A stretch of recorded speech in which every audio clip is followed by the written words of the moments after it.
নমস্কার বন্ধুরা, আজকের কবিতার নাম সবুজে ঘেরা জীবন, লেখা ও পাঠে গোপাল দাস।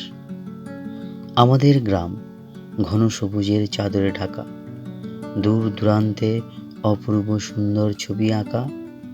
কাঠ মধু সংগ্রহে গভীর জঙ্গলে যাওয়া, হিংস্র জন্তুর ভয় উপেক্ষা করে জীবনের বাজি রেখে নদীতে মাছ ধরা। চাষের কাজে দলে দলে কোদাল ঝুড়ি কাস্তে হাতে, শীত গ্রীষ্ম বর্ষা মাথায়। এই তো জীবন ভালোই কাটে। দিনের শেষে বাড়ি এলে চুলোয় হাঁড়ি চড়ে, ভোরের আলোয় সূর্য ওঠে লাল আভা। নতুন আলোয় নতুন জীবন, নতুন করে বাঁচা।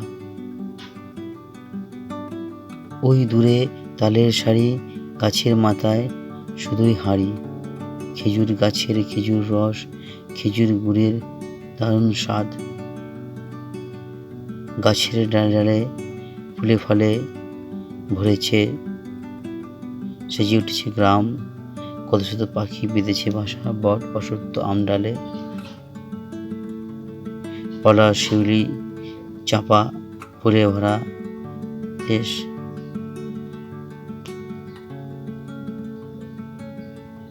কাটছে জীবন আনন্দেতে, এই তো আছি বেশ।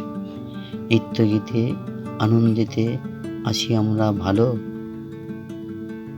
জীবন থেকে কেটে গেছে যা কিছু ছিল কালো। আমাদের গ্রাম ঘন সবুজের চাদরে ঢাকা, যেদিকে তাকাই মন